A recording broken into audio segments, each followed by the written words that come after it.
속보입니다. 미국이 한국의 핵 추진 잠수함 보유를 전격 승인했습니다. 일본은 제외됐습니다. 한국이 핵 잠수함 보유 승인을 받았다고요? 그 조선소나 잘하는 나라가 이젠 핵 추진까지 한다고요? 진짜 미국이 왜 이런 결정을 내린 거죠? 우린 수십 년을 충성했는데 트럼프는 그 기회를 일본이 아닌 한국에게 줬습니다. 이건 단순한 기술 문제가 아닙니다. 지금 뭔가 우리가 모르는 계산이 벌어지고 있습니다. 지금 이 영상을 어디에서 보고 계신가요? 당신의 지역과 생각을 댓글로 남겨주세요. 그리고 이건 시작에 불과합니다. 앞으로 무슨 일이 벌어질지 궁금하시다면 지금 구독해두세요. 안녕하세요. 저는 다카하시 켄이라고 합니다. 서울에 온 지 벌써 2년이 되었네요. 일본 외무성에서 파견된 외교관으로 용산구에 있는 일본 대사관에서 한일 안보 협력 업무를 담당하고 있습니다. 매일 아침 9시에 출근해서 각종 정책 분석 보고서를 작성하고 양국 간 통상 협의안을 검토하는 게 제 일상이었죠. 그런데 2025년 11월 어느 월요일 아침, 평소와는 완전히 다른 하루가 시작되었습니다. 켄 씨, 이거 봤어요? 사무실 문을 열고 들어서는 순간 동료 야마다가 급하게 다가왔습니다. 그의 얼굴에는 당황스러움이 역력했죠.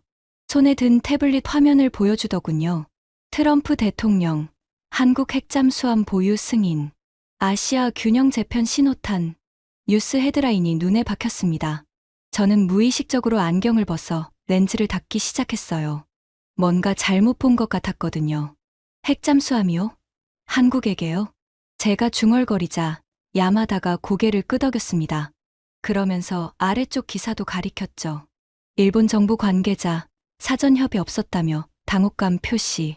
가슴이 답답해지기 시작했습니다. 우리 일본은 수십 년간 미국과 동맹 관계를 유지해왔는데 한국이 우리보다 먼저 핵잠수함 보유 승인을 받았다는 게 믿어지지 않았어요. 스기모토 참사관님은 뭐라고 하셨나요? 아직 아무 말씀 안 하셨는데. 표정이. 야마다가 말을 흐리며 복도 끝을 바라봤습니다. 참사관실 문이 굳게 닫혀 있었어요. 평소 열려있던 문이 닫혀 있다는 건 상황이 심각하다는 뜻이었죠. 사무실 분위기가 순식간에 무거워졌습니다. 다른 직원들도 하나둘씩 모니터 앞에 모여 뉴스를 확인하고 있었어요. 누군가는 작은 목소리로 전화 통화를 하고 있었고, 또 누군가는 계속 세로 고침을 누르며 추가 보도를 찾고 있었습니다.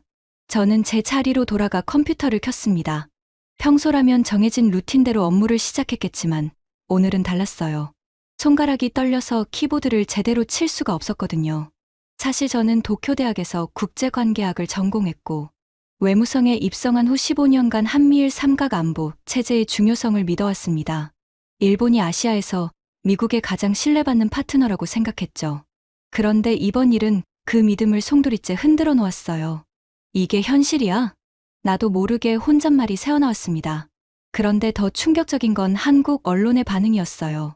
CNN이나 BBC 같은 외신들은 비교적 담담하게 보도하고 있었는데 한국 뉴스들은 완전히 다른 분위기였거든요. 한국 핵잠 시대 개막, 자주국방 새 전환점, 아시아 해양 안보 판도 변화 예고, 마치 이미 예상하고 있었던 것처럼 준비된 분석과 전망들이 쏟아져 나오고 있었어요. 반면 일본 언론들은 당혹감을 숨기지 못하고 있었죠. 점심시간이 되어서야 스기모토 참사관님이 사무실에서 나오셨습니다. 평소 단정했던 넥타이가 살짝 비뚤어져 있었어요. 그분이 그런 모습을 보인 건 처음이었죠. 모두 회의실로 모이세요. 참사관님의 목소리에는 평소의 여유로움이 사라져 있었습니다. 우리는 조용히 회의실로 향했어요. 여러분도 이미 뉴스를 보셨을 텐데. 참사관님이 말을 시작하려다 잠깐 멈추셨습니다. 그리고는 깊은 한숨을 내쉬더군요. 도쿄에서는 긴급 대책 회의가 열리고 있습니다. 우리도 상황 파악에 집중해야겠어요. 그 순간 저는 이상한 감정을 느꼈습니다. 분노와 당황스러움이 섞인 복잡한 기분이었죠. 그런데 그와 동시에 궁금증도 생겼어요. 어떻게 한국이 이런 승인을 받을 수 있었을까? 우리가 모르는 뭔가가 있는 건 아닐까? 회의가 끝나고 제 자리로 돌아왔을 때 창밖으로 보이는 서울 시내 풍경이 평소와 다르게 느껴졌습니다. 2년 동안 매일 보던 그 거리가 갑자기 낯설어 보였어요. 어쩌면 제가 한국에 대해 정말 아무것도 모르고 있었던 건 아닐까요? 그 뉴스가 터진 지 사흘 후 더 충격적인 사실이 드러났습니다. 켄 씨, 이거 아셨어요? 야마다가 또다시 급하게 제 책상으로 달려왔어요. 이번에는 일본 언론 기사를 들고 있었죠. 일본 정부, 2년 전부터 오커스 가입 타진, 미국 측 거부 의사 표명. 기사를 읽어 내려가는데 가슴이 먹먹해졌습니다. 사실 저도 알고 있었거든요. 우리 외무성이 얼마나 노력했는지를요. 2년 전 일본은 JOCOSGAUKUS라는 이름으로 호주, 영국, 미국의 오커스 동맹에 가입하려 했습니다. 아베 전 총리 시절부터 시작된 이 프로젝트에는 막대한 예산과 인력이 투입되었어요. 방위비를 GDP의 2%까지 늘리겠다고 약속했고, 미국산 무기 도입도 대폭 확대했죠. 저는 그때 도쿄 본부에서 관련 업무를 담당했었습니다. 수없이 많은 보고서를 작성했고, 워싱턴으로 출장도 여러 번 다녀왔어요. 미국 국방부 관계자들과 만날 때마다 일본은 가장 신뢰할 수 있는 동맹국이라는 말을 들었거든요. 최소한 핵 추진 기술 협력은 가능할 거라고 생각했는데 야마다가 중얼거렸습니다. 그의 표정에서 실망감이 역력했어요. 사실 우리는 정말 확신했었습니다. 일본이 미국에 얼마나 많은 기여를 해왔는지 생각해보세요. 주한미군 비용 분담금보다 훨씬 많은 돈을 주일미군에 지원해왔고 이라크 전쟁 때도 자위대를 파견했죠. 트럼프 대통령이 골프를 좋아한다니까 아베 총리는 황금 골프채까지 선물했었어요. 그런데 결과는 어땠나요? 일본의 오커스 가입은 현 시점에서 적절하지 않다. 미국 국방부의 공식 답변이었습니다. 그것도 한국 핵잠 승인 발표와 같은 주에 나온 거예요. 저는 그날 밤 늦게까지 보고서를 작성해야 했습니다. 도쿄 본부에서 긴급히 상황 분석을 요청했거든요. 한국 핵잠 승인과 일본 오커스 가입 거부의 상관관계 분석. 제목부터 쓰고 나니 기분이 묘했어요. 마치 우리가 경쟁에서 진 것 같은 느낌이었거든요. 보고서에는 객관적인 분석을 담아야 했지만 속마음은 완전히 달랐습니다. 왜 한국인가? 계속 같은 생각이 머릿속을 맴돌았어요. 한국의 방위비는 일본의 절반 수준이고 미군 주둔 역사도 우리가 더 길죠.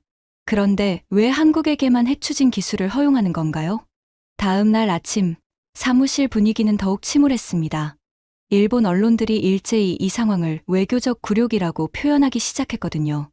미국이 일본을 2등 동맹국으로 격화시켰다. 한국에 추월당한 일미 관계의 위기. 언론들의 반응은 점점 격해지고 있었어요. 심지어 일부 정치인들은 미국의 배신이라고까지 표현했죠. 그런데 한국 언론의 반응은 정반대였습니다. 한미 혈맹 관계의 새로운 전환점, 신뢰를 바탕으로 한 기술 협력의 결실. 같은 사건을 두고 이렇게 다른 해석이 나올 수 있다는 게 신기했어요. 스기모토 참사관님이 제 자리로 오셨습니다. 켄 씨, 보고서는 어떻게 되어가나요? 거의 완성되었습니다. 다만 미국 측의 판단 근거를 파악하기가 어려워서요. 참사관님이 한숨을 내쉬셨어요. 솔직히 말하면 우리도 당황스럽습니다. 이런 결과를 예상하지 못했거든요. 그날 오후 더욱 자세한 정보들이 들어오기 시작했습니다. 한국이 핵잠수함 기술을 승인받기까지의 과정에 대한 내용이었어요. 놀랍게도 한국은 3년 전부터 이 문제를 조용히 추진해왔다고 하더군요. 화려한 로비나 정치적 압력 대신 기술적 필요성과 지역 안보 기여도를 중심으로 설득했다는 거예요. 우리와는 완전히 다른 접근법이네요. 야마다가 중얼거렸습니다. 저도 같은 생각이었어요. 일본은 정치적 관계 강화와 경제적 기여를 앞세웠는데 한국은 실질적 필요성을 강조했던 거죠. 중국의 해군력 증강, 북한의 잠수함 위협, 그리고 인도태평양 지역의 안보 공백 해소 같은 구체적인 이슈들을 제기했다고 했어요. 저는 그 순간 뭔가 놓친 게 있다는 생각이 들었습니다. 혹시 우리가 미국과의 관계를 잘못 이해하고 있었던 건 아닐까요? 단순히 돈을 많이 내고 오래 동맹했다고 해서 모든 걸 다 받을 수 있다고 생각한 건 아닐까요? 그날 밤 보고서를 마무리하면서 저는 조심스럽게 한 문장을 추가했습니다. 향후 한미 관계 변화에 대한 면밀한 분석과 우리의 대응 전략 재검토가 필요할 것으로 보입니다. 외교적 수사였지만 속뜻은 달랐어요. 우리가 뭔가 크게 놓치고 있다는 의미였거든요. 창밖으로 보이는 서울 야경을 바라보며 저는 처음으로 진지하게 생각해봤습니다. 과연 우리가 한국을 제대로 이해하고 있었을까?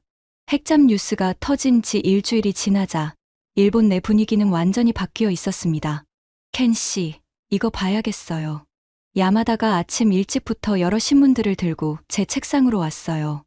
니혼게이자이, 산케이신문, 요미우리. 모든 신문이 비슷한 논조였죠. 한국 핵잠, 핵무기 개발의 전 단계인가. IAEA 긴급 감시 체계 도입 필요. 핵확산 금지 조약 위반 가능성 검토해야. 제목들만 봐도 심상치 않았어요. 핵추진 잠수함과 핵무기는 전혀 다른 개념인데 마치 한국이 당장 핵무기를 만들 것처럼 보도하고 있었거든요. 산케이신문의 사설이 특히 인상적이었습니다. 한국의 핵잠 보유는 동북아 균형을 깨뜨리는 위험한 발상이다. 미국은 이번 결정을 재고해야 하며 국제원자력기구는 즉시 감시 체계를 가동해야 한다. 저는 그 사설을 읽으며 고개를 끄덕이고 있었어요. 솔직히 말하면 그들의 우려가 이해되었거든요. 맞는 말이에요. 핵추진 기술이 있으면 핵무기 제조도 가능하죠. 야마다가 제 생각을 읽은 듯 말했습니다. 그렇죠. 기술적으로는 충분히 가능한 일이에요. 우리는 그렇게 대화하며 한국에 대한 경계심을 키워가고 있었어요. 언론의 논조가 우리 생각을 지배하기 시작한 거죠. 그날 오후 스기모토 참사관님이 긴급 회의를 소집했습니다. 여러분도 아시겠지만 도쿄에서 지시가 내려왔습니다. 참사관님의 표정이 평소보다 경직되어 있었어요. 한국과의 군사정보 공유협정 재검토, 그리고 모든 안보 관련 협의는 잠정 중단입니다. 회의시에 무거운 침묵이 흘렀어요. 지난 2년간 정기적으로 진행해왔던 한국 국방부와의 협의들이 모두 중단된다는 뜻이었거든요. 혹시 한국 측에서 연락이 오면 어떻게 대응해야 할까요? 동료 중 한 명이 조심스럽게 물었습니다.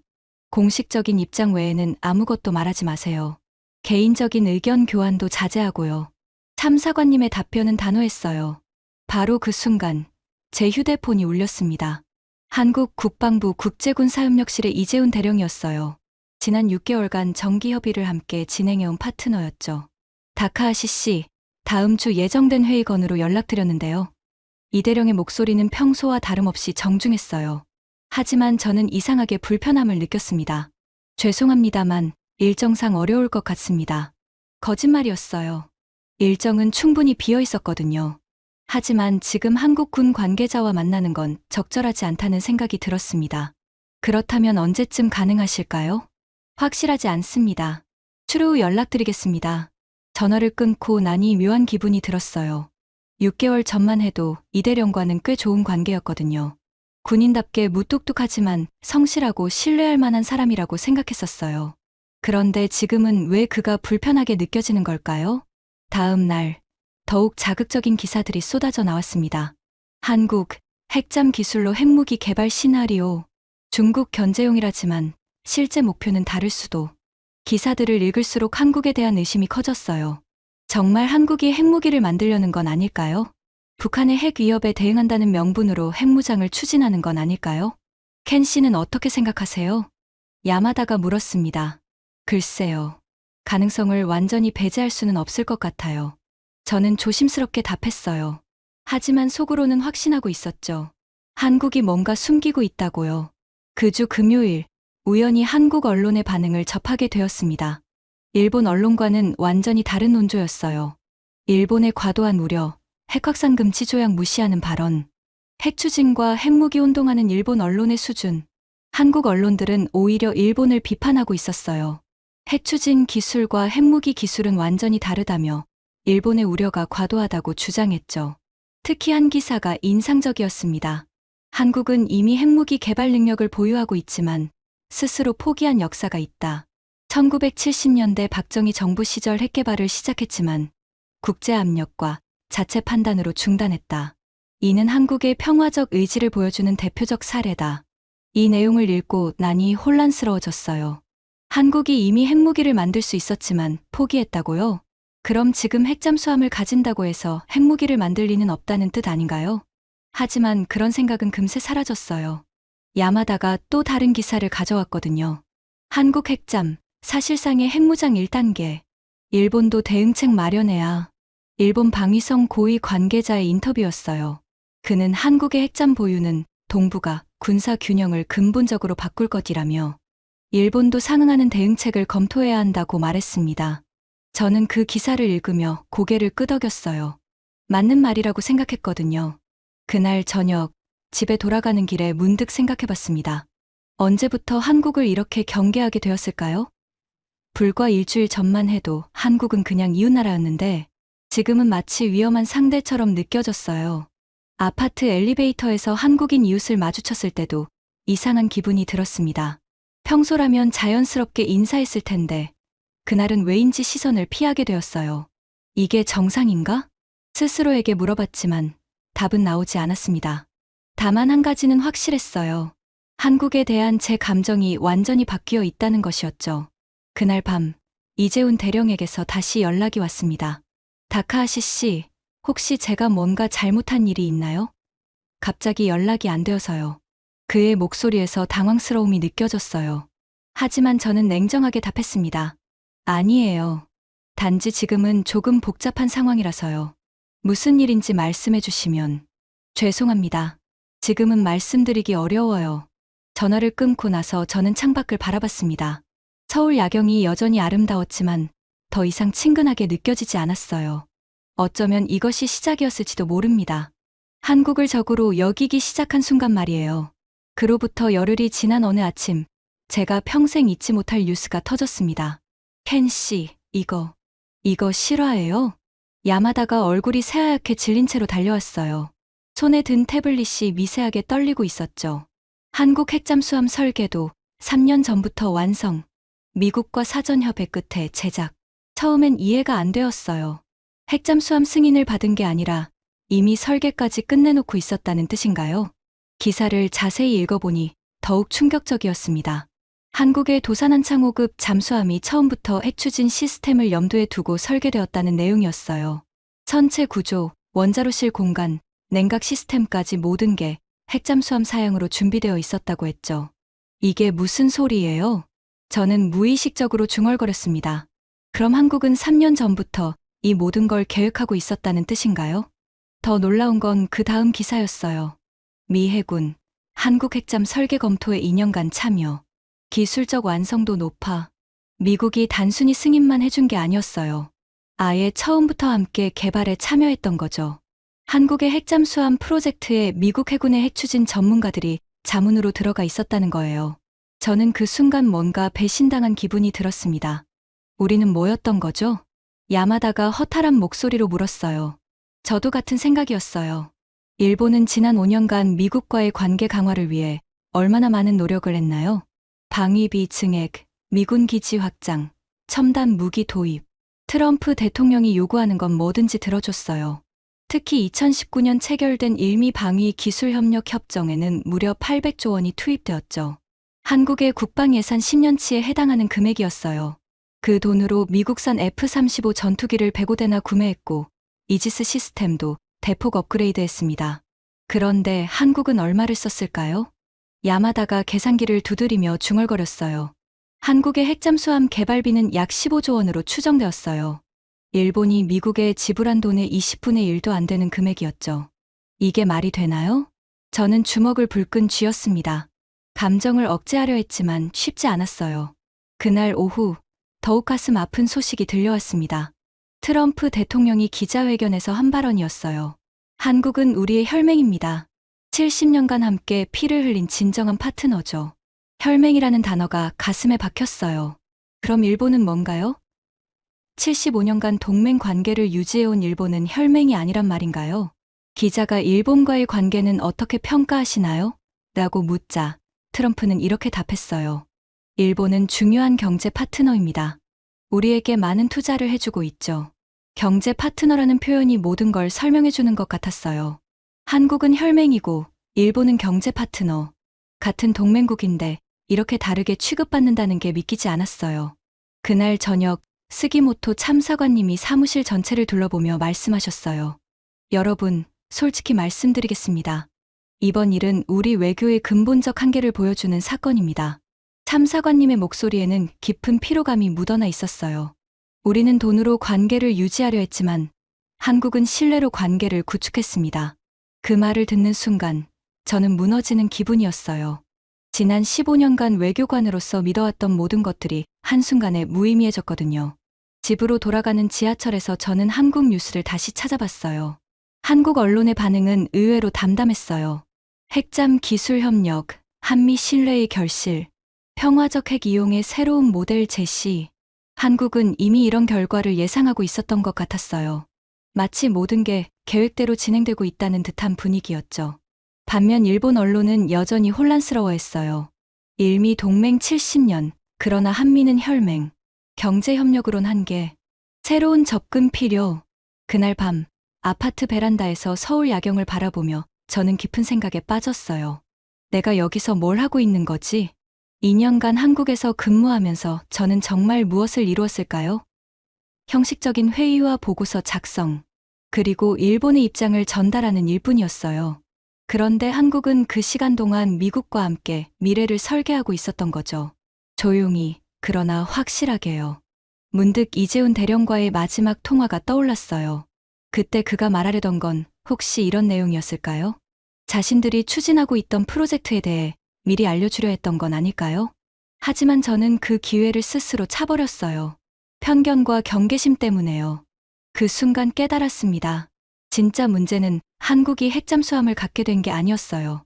우리가 한국을 제대로 이해하지 못했다는 것, 그리고 미국과의 관계를 잘못 해석하고 있었다는 게 진짜 문제였죠. 창밖 서울의 불빛들이 점점 흐려져 보였어요. 눈물 때문인지 아니면 절망 때문인지 알 수 없었지만요. 우리는 정말 아무것도 몰랐구나. 그날 밤 저는 처음으로 인정했어요. 한국에 대한 우리의 인식이 얼마나 잘못되어 있었는지를요. 핵잠 뉴스가 터진 지 3주가 지난 어느 날 예상치 못한 요청이 들어왔습니다. 켄 씨, 내일 용산 미군 기지에서 열리는 한미 안보 전략회의에 참석해주세요. 스기모토 참사관님이 급하게 말씀하셨어요. 관찰자 자격으로 일본 측 입장을 정리해서 보고하라는 지시였죠. 솔직히 내키지 않았어요. 한국 측과 대면하는 게 부담스러웠거든요. 하지만 거절할 수 있는 상황도 아니었죠. 다음 날 오후 용산 미군기지 회의실에 들어섰을 때 분위기는 생각보다 무거웠어요. 미군 관계자들, 한국 국방부 인사들, 그리고 저 혼자만 일본 측 참석자였죠. 회의가 시작되고 30분쯤 지났을 때 이재훈 대령이 자리에서 일어났습니다. 3주 전 제가 피했던 바로 그 사람이었어요. 핵잠수함 도입에 대한 우리의 입장을 명확히 말씀드리겠습니다. 이 대령의 목소리는 평소보다 더 진지했어요. 많은 분들이 우려하시는 걸 압니다. 핵 확산 문제, 군비 경쟁 우려, 그리고 지역 균형 변화에 대한 걱정들 말이죠. 그가 프레젠테이션 화면을 가리켰어요. 동북아 지도가 나타났죠. 하지만 우리는 무기를 만드는 게 아니라 균형을 지키는 겁니다. 그 순간 저는 가슴이 뛰는 걸 느꼈어요. 무기가 아니라 균형이라고요? 중국의 핵잠수함은 현재 12척, 2030년까지 20척으로 늘어날 예정입니다. 북한도 핵 능력을 갖춘 잠수함 개발을 지속하고 있죠. 화면에 구체적인 숫자들이 나타났어요. 중국 영구사형 핵잠수함의 배치 현황, 북한 잠수함의 활동 패턴. 저는 이런 자료를 본 적이 없었어요. 우리가 핵잠수함을 원하는 이유는 단순합니다. 이 바다를 지키기 위해서예요. 이대령이 동해와 서해를 가리켰어요. 일본 열도와 한반도, 그리고 대만까지 이어지는 이 바다의 안정이 무너지면 모든 나라가 피해를 입습니다. 우리는 그걸 막으려는 거예요. 그때 미군 측에서 발언권을 요청했어요. 최 다니엘이라는 한국계 미국인 연락관이었죠. 한국의 핵잠수함 프로그램에 대한 미국의 입장을 설명드리겠습니다. 다니엘의 목소리는 차분했지만 확신에 차 있었어요. 일본은 화해의 동맹이지만 한국은 혈맹입니다. 그 말을 듣는 순간 가슴이 철렁했어요. 직접적이고 명확한 구분이었거든요. 70년간 함께 전쟁을 치르고 같은 참호에서 생활했던 관계는 다릅니다. 한국과는 단순한 이익이 아닌 생존을 함께해온 역사가 있어요. 저는 그 순간 뭔가 놓쳤다는 걸 깨달았어요. 우리가 생각하는 동맹과 미국이 생각하는 혈맹 사이에는 근본적인 차이가 있었던 거죠. 이대령이 다시 발언했어요. 우린 전쟁을 위해 만드는 게 아니라 지키기 위해 만드는 거예요. 그리고는 놀라운 내용을 공개했죠. 핵잠수함 3척 중 한 척은 일본 근해 경비에도 투입될 예정입니다. 중국 핵잠수함이 대마해협을 통과할 때 공동 감시 체계를 가동하게 될 거예요. 저는 깜짝 놀랐어요. 한국의 핵잠수함이 일본을 위해서도 활용된다고요? 울산 K조선소에서 온 김소희 엔지니어가 기술적 설명을 이어갔어요. 우리 핵잠수함은 공격용이 아닌 전략 감시용으로 설계되었습니다. 대륙간 탄도미사일 탑재는 불가능하고 주로 해상 정찰과 해로 보호에 특화되어 있어요. 그녀의 설명을 들으며 저는 혼란스러워졌어요. 지난 3주간 일본 언론에서 떠들던 한국의 핵무장 야욕은 완전히 틀린 해석이었던 거죠. 회의가 끝나갈 무렵 이대령이 마지막으로 말했어요.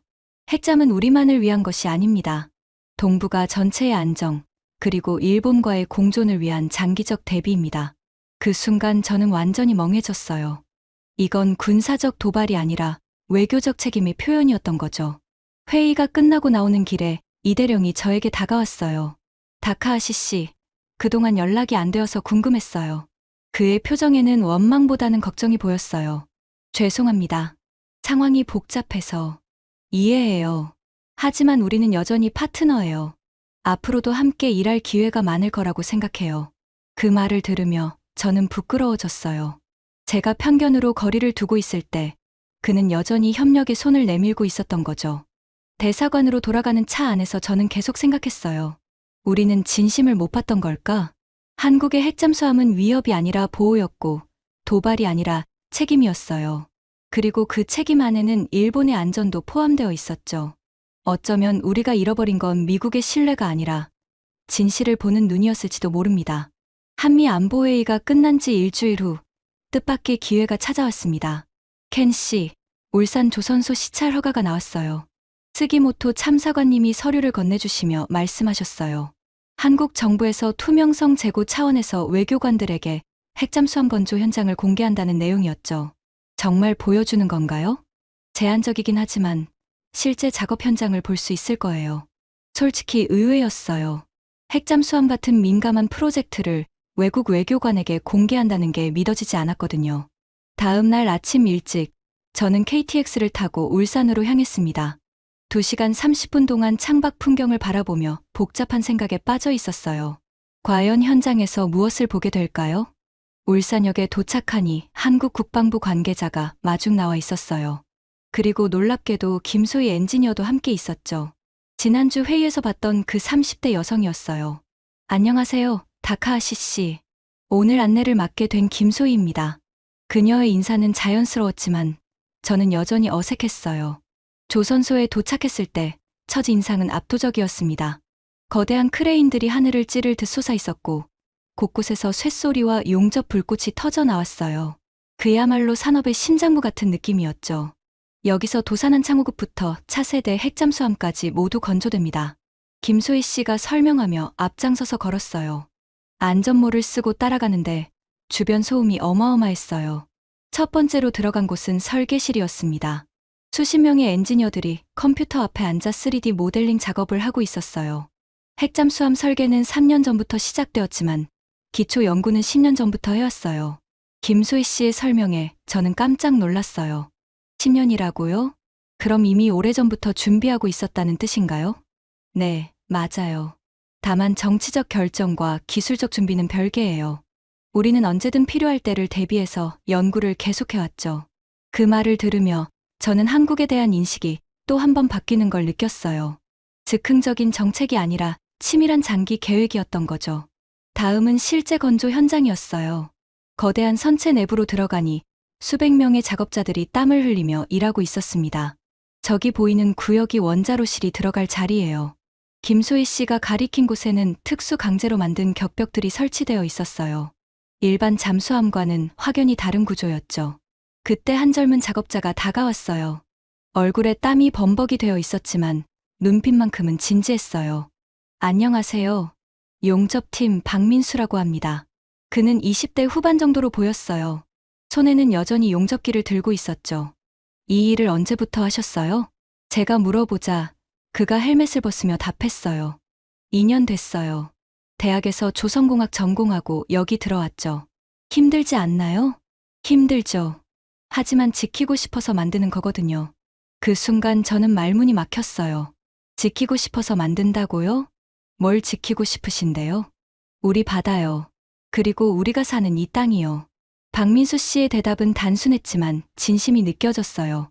복잡한 정치적 논리나 전략적 계산이 아닌 그냥 순수한 마음이었죠. 다음으로 이동한 곳은 품질관리실이었어요. 여기서는 핵잠수함에 들어가는 모든 부품의 안전성을 검사하고 있었습니다. 핵잠수함은 일반 잠수함보다 10배 이상 까다로운 기준을 적용해요. 김소희 씨가 검사 장비들을 보여주며 설명했어요. 혹시 실수라도 있으면. 그래서 모든 부품을 3번씩 검사해요. 안전이 최우선이거든요. 그녀의 말에서 무게감이 느껴졌어요. 이들에게 핵잠수함은 단순한 무기가 아니라 엄청난 책임의 상징이었던 거죠. 마지막으로 들른 곳은 교육시설이었습니다. 미래의 핵잠수함 승조원들이 훈련받는 곳이었어요. 우리 해군 장병들이 6개월간 여기서 교육받아요. 시설 내부는 마치 실제 잠수함 같았어요.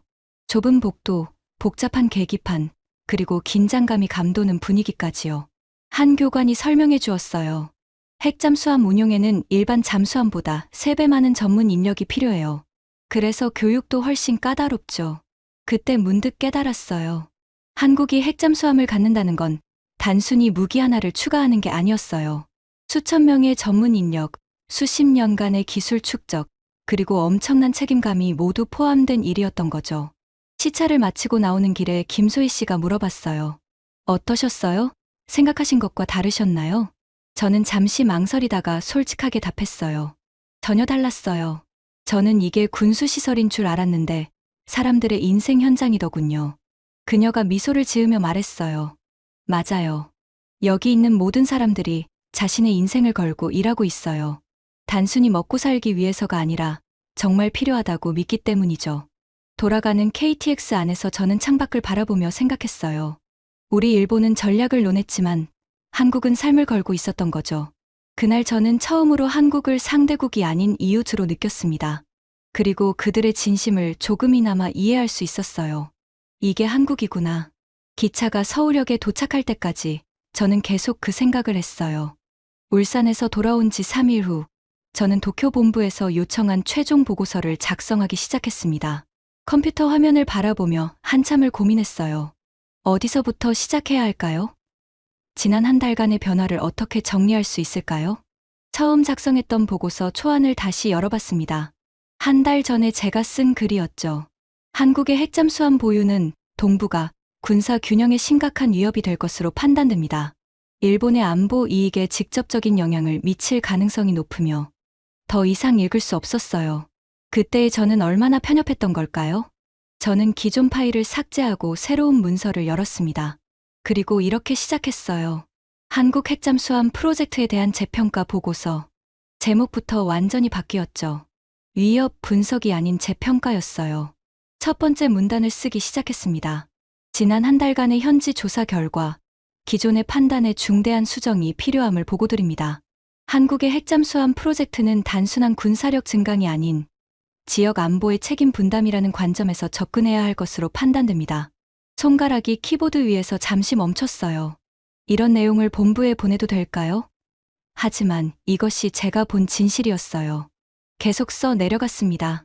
한국은 3년간의 미국과의 협의 과정에서 핵확산 금지 조약의 모든 규정을 준수하며 투명성을 유지했습니다. 또한 핵잠수함의 설계 자체가 공격용이 아닌 방어 및 감시용으로 특화되어 있음을 확인했습니다. 그날 울산에서 본 것들이 떠올랐어요. 박민수 씨의 진심 어린 대답, 김소희 엔지니어의 전문성, 그리고 수백 명 작업자들의 땀방울들이요. 보고서의 핵심 부분에 도달했을 때 저는 잠시 망설였습니다. 개인적인 감정을 공식 보고서에 포함해도 될까요? 하지만 결국 이렇게 썼어요. 무엇보다 중요한 것은 한국이 이 프로젝트를 통해 보여준 책임감입니다. 그들은 단순히 강력한 무기를 원한 것이 아니라 지역 전체의 안정을 위한 역할을 자임하고 있습니다. 그리고 가장 어려운 부분을 써야 했어요. 일본의 대응 방향에 대한 제언이었죠. 향후 일본의 대한국 정책은 경쟁보다는 협력의 관점에서 재구성되어야 합니다. 한국의 핵잠수함은 위협이 아닌 지역 안보의 새로운 축이 될 것이며 일본은 이를 활용할 수 있는 방안을 모색해야 합니다. 마지막 문단을 쓸 때가 가장 힘들었어요. 결론적으로 한국은 단순한 군사적 파트너가 아니라 역사와 책임의 맥락에서 미래를 준비하는 국가입니다. 경쟁보다는 함께 걸어야 할 이웃으로 인식의 전환이 필요합니다. 보고서를 다 쓰고 나서 저는 창밖을 바라봤어요. 늦가을 비가 부슬부슬 내리고 있었어요. 서울에서 본 한강의 모습이 떠올랐죠. 문서를 검토하며 몇 번이나 수정했습니다.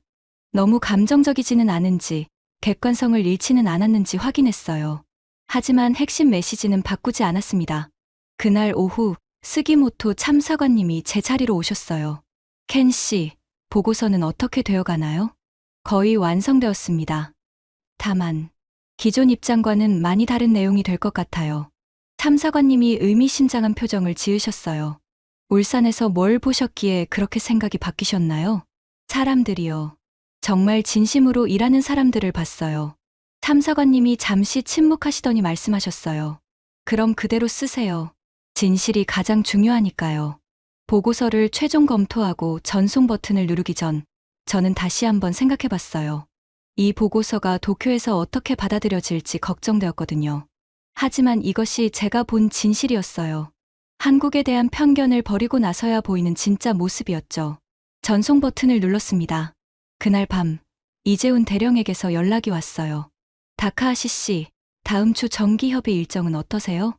저는 망설임 없이 답했어요. 좋습니다. 시간 맞춰보겠습니다. 감사합니다. 그동안 연락이 안 되어서 걱정했는데 죄송했습니다. 앞으로는 그런 일 없을 거예요. 전화를 끊고 나서 저는 미소를 지었어요. 드디어 정상적인 관계로 돌아갈 수 있을 것 같았거든요. 며칠 후 도쿄 본부에서 응답이 왔습니다. 예상보다 긍정적인 반응이었어요. 현지 외교관의 생생한 증언을 높이 평가한다는 내용이었죠. 특히 인상적이었던 건 외무성 아시아 태평양국장의 개인 메시지였어요. 켄 군의 보고서를 통해 한국에 대한 이해가 깊어졌습니다. 앞으로의 정책 방향 설정에 큰 도움이 될 것 같아요. 그날 저녁 아파트 베란다에서 서울 야경을 바라보며 저는 지난 한 달을 되돌아봤어요. 핵잠수함 뉴스로 시작된 혼란이 결국 더 깊은 이해로 이어졌다는 게 신기했어요. 어쩌면 이런 과정이 필요했을지도 모르죠. 멀리서 들려오는 한강의 물소리가 평온했어요. 울산 조선소에서 들었던 기계음도 이제는 희망의 소리로 들렸죠. 한국과 일본, 두 나라가 정말 함께 걸어갈 수 있을 거라는 생각이 들었어요. 경쟁이 아닌 협력으로, 의심이 아닌 신뢰로 말이에요. 그것이 제가 서울에서 배운 가장 소중한 교훈이었습니다. 서울에서의 마지막 주가 되었습니다. 2년간의 파견 근무를 마치고 도쿄로 돌아가는 날이 다가왔어요. 짐을 정리하면서 저는 문득 첫날을 떠올려 봤습니다. 핵잠수함 뉴스로 시작된 혼란스러운 시간들이었죠. 그 모든 것이 지금은 추억이 되어 있었어요. 마지막 날 오후, 저는 혼자서 광화문 거리를 걸었습니다. 2년 전 처음 서울에 왔을 때도 이곳을 지나갔었죠. 하지만 지금 보는 풍경은 완전히 달랐어요. 세종대왕 동상 앞에서 잠시 멈춰 섰습니다. 예전에는 그냥 관광지의 하나 정도로만 생각했는데 이제는 다르게 보였어요. 한글을 만든 왕, 백성을 생각하는 마음으로 글자를 만든 이야기가 새롭게 다가왔거든요. 진심이었구나. 저도 모르게 중얼거렸어요. 광화문 광장을 가로질러 걸으며 저는 지난 한 달을 되돌아봤습니다. 처음엔 한국이 핵잠수함을 가진다는 소식에 분노했었죠. 일본을 제치고 먼저 승인받았다는 사실에 배신감까지 느꼈어요. 하지만 그 모든 감정들이 얼마나 부끄러운 것이었는지 이제는 알 수 있었어요. 청계천 쪽으로 걸어가면서 문득 울산 조선소에서 만난 박민수 씨가 떠올랐어요. 지키고 싶어서 만드는 거거든요. 그의 말이 아직도 귓가에 맴돌았어요. 그때는 단순한 답변이라고 생각했는데 지금 생각해보니 그것이 한국의 모든 것을 설명해주는 말이었던 것 같아요. 한국은 언제나 빨리빨리만 외치는 나라라고 생각했었어요. 성급하고 감정적이며 계획성이 부족한 나라라고 편견을 가지고 있었죠. 하지만 실제로는 정반대였어요. 핵잠수함 프로젝트만 봐도 10년 전부터 기초 연구를 시작했고 3년간 미국과 치밀하게 협의했으며 모든 과정을 투명하게 공개했거든요. 그들이 몰랐던 건 한국의 기술이 아니라 태도였어요. 명동거리를 지나면서 저는 이재훈 대령과의 마지막 만남을 떠올렸습니다. 지난주에 있었던 일이었어요. 다카하시 씨, 그동안 고생 많으셨어요. 그가 건넨 작은 선물은 한국 전통 문양이 새겨진 펜이었어요. 별거 아니지만 기념으로 가져가세요. 그때 저는 부끄러워서 얼굴을 들 수 없었어요. 한 달 동안 그를 피했던 제 자신이 너무 초라했거든요. 죄송했습니다. 제가 너무 편견을 가지고 있었어요. 괜찮아요. 처음엔 다 그래요. 중요한 건 결국 이해하게 되었다는 거죠. 그의 관대함에 저는 더욱 부끄러워졌어요. 남산타워가 보이는 곳까지 걸어와서 저는 벤치에 앉았습니다. 서울 시내가 한눈에 내려다 보였어요. 이 도시에서 2년을 살면서 저는 정말 많은 것을 배웠어요. 외교관으로서의 교훈뿐만 아니라 인간으로서의 성장도 있었죠. 가장 큰 깨달음은 진심의 힘이었어요. 한국 사람들은 완벽하지 않았어요. 때로는 감정적이었고, 때로는 성급했죠. 하지만 그들에게는 진심이 있었어요. 자신들이 하는 일에 대한 진심, 지키고 싶은 것에 대한 진심이 있었던 거예요. 핵잠수함도 마찬가지였어요. 그들은 단순히 강력한 무기를 원한 게 아니라 정말로 지역의 평화를 지키고 싶었던 거죠. 그 진심이 미국을 움직였고 결국 승인을 이끌어낸 거예요. 반면 일본은 어땠나요? 돈으로, 계산으로, 정치적 거래로 관계를 만들려고 했죠. 물론 그것도 필요한 일이지만 진심 없는 관계는 한계가 있다는 걸 깨달았어요. 해가 지기 시작했습니다. 서울의 석양은 언제나 아름다웠어요. 내일이면 인천공항에서 도쿄행 비행기를 타게 될 거예요. 하지만 제 마음 한구석에는 한국이 영원히 남아있을 것 같았어요. 김소희 엔지니어가 마지막에 해준 말이 떠올랐어요. 다카하시 씨가 우리를 이해해 주셔서 감사해요. 앞으로도 좋은 이웃이 되었으면 해요. 좋은 이웃. 그것이 한국과 일본이 가져야 할 관계였어요. 경쟁자가 아닌 동반자, 적이 아닌 친구로 말이에요. 집으로 돌아가는 지하철에서 저는 스마트폰으로 마지막 메모를 작성했어요. 한국은 완벽하지 않지만 진심이 살아있는 나라다. 그들의 힘은 기술이나 경제력이 아니라 바로 그 진심에서 나온다. 그것이 제가 서울에서 배운 가장 소중한 교훈이었습니다. 다음 날 아침, 인천공항으로 가는 버스에서 저는 창밖 풍경을 바라봤어요. 한강이 흘러가고 고층 빌딩들이 아침 햇살에 반짝이고 있었죠. 이 나라와 이 사람들에게 고마웠어요. 편견을 깨뜨리고 진실을 보게 해준 것에 대해서요. 비행기가 이륙하면서 서울이 점점 작아져 갔어요. 하지만 제 마음속에서 한국은 오히려 더 커져만 갔죠. 언젠가 다시 이곳에 올 수 있기를 바라며 저는 조용히 눈을 감았습니다. 한국의 진심을 가슴에 품고서 말이에요.